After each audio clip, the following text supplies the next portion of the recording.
KPY Bala இப்போ hero அவதாரம் எடுத்திருக்காரு.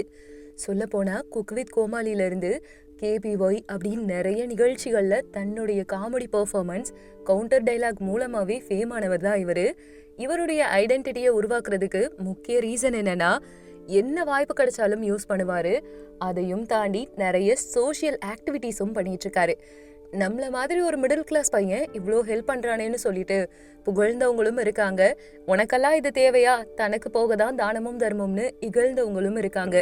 ஒரு ஸ்டேஜுக்கு மேல நிறைய பண்ற தம்பி, அடிபட்டு நீ சாக போற, சொல்லப்போனா உனக்குன்னு ஒன்றும் இருக்காது, தெருவில் நின்றாத, இப்படி சொல்றவங்களும் இருக்காங்க. அந்த மாதிரியான விஷயங்கள் எல்லாத்துக்குமே இவருடைய ரிப்ளை என்னவா இருக்குன்னா, எனக்கு மனசு இருக்கு, கையில காசு இருக்கு, பண்ணணும்னு நினைக்கிறேன், நான் பண்றேன் அப்படின்ற மாதிரி தான் இருந்திருக்கு. ஆரம்ப காலகட்டத்துல தன்னுடைய காமெடியால, கவுண்டர் டைலாகால மக்களுடைய மனதை ஜெயிச்சவரு. ஒரு ஸ்டேஜுக்கு மேல புயல் வந்த சமயத்துல மக்களுக்கு உதவி பண்ணதா இருக்கட்டும், மலை கிராமங்களுக்கு ஆம்புலன்ஸ் கொடுத்தது, மாற்றுத்திறனாளி மாணவர் மாணவிகளுக்கு அவங்க வேணும்னு நினைக்கிற பொருளை வாங்கி கொடுத்தது, அதை வீடியோவா பதிவும் இடுறாரு. இதனால என்ன நல்லது அப்படின்னு பாத்தீங்கன்னா, இவரை பார்த்து இன்ஸ்பயர் ஆகுற நிறைய பேர் உதவியும் பண்றாங்க. அதையும் தாண்டி இவருக்கு அதுல ஒரு மன திருப்தியே கிடைக்குது. ஆம்புலன்ஸ் பத்தி சொல்லும்போது, ரோட்ல நிக்க போற தம்பின்னு சொல்லும்போது, நான் ரோட்ல பிச்சை கூட எடுக்கிறேன், ஆனா அந்த ரோட்டு வழியா நான் சர்வீஸ் பண்றதுக்கு விட்டு அந்த ஆம்புலன்ஸ் போகும், அந்த ஆம்புலன்ஸ் கண்டிப்பா உதவி பண்ணும். இந்த மாதிரியான வேர்டிங்ஸ்லாம் அவர் ரொம்ப ஸ்ட்ராங்கா சொல்லியிருந்திருப்பாரு. இதே மாதிரி அவரை எல்லாருமே இவர் பண்ணக்கூடிய ஹெல்ப்ஸ் எல்லாம் பார்த்துட்டு குட்டி ராகவா லாரன்ஸ் அப்படின்னு சொல்லிக்கிட்டே இருந்தாங்க. அதுக்கப்புறம் பட வாய்ப்புகளும் அதிகமா கிடைச்சிச்சு பாலாவுக்கு. சரி, உன்னோட வாழ்க்கையில லட்சியம் என்ன அப்படின்னு ஒரு மேடையில யாரோ கேட்கும்போது அதுக்கு இவர் சொன்ன பதில் நான் ஹீரோவாகணும் அப்படின்னு சொல்ல, ராகவா லாரன்ஸ் அந்த இடத்துல இருந்துட்டு உனக்கு தானே ஹீரோவா ஆக்கிடலாம் அப்படின்லாம் பேசியிருப்பாரு.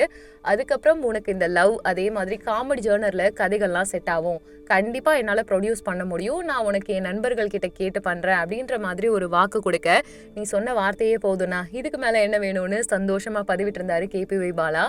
அதுக்கு தகுந்த மாதிரி இப்போ அவருக்கான ஒரு வாய்ப்பு கிடைக்குது, அதாவது படத்தில் நடிக்கக்கூடிய வாய்ப்பு கிடைக்குது. அதை உருவாக்கி கொடுத்தது ராகவா லாரன்ஸ் தான். அவருடைய நண்பர்கள் வட்டங்கள் மூலமா கதையெல்லாம் கேட்டு தனி ப்ரொடக்ஷன்ல இப்ப பண்ண போறாங்க. அந்த படம் காமெடி ஜேர்னர்ல இருக்க போகுது. அதையும் தாண்டி கேபிஒய் பாலாவுக்கு ஏத்த காதலும் இருக்க போகுது. அடிக்கடி காலேஜ் பொது மேடைகள் எல்லாம் அவர் போகும்போது, நான் லவ் பண்ண பொண்ணு வேற ஒரு கல்யாணம் ஆக போகுதுன்ற மாதிரியும் சொல்லுவாரு, எனக்கும் கல்யாணம் ஆக போகுதுன்ற மாதிரிலாம் பேசிட்டு வருவாரு. பட் அது எந்த அளவுக்கு உண்மைன்னு தெரியல. பட் ரியல் லைஃப்ல இப்ப என்ன நடக்க போகுதுன்னா, அவருக்கான ஒரு வாய்ப்பு வரப்போகுது. அவர் இந்த ஹீலிங்ன்ற வார்த்தையை நம்ம தமிழ் இண்டஸ்ட்ரிக்குள்ள பழக்கி விட்டுட்டு போயிட்டாரு.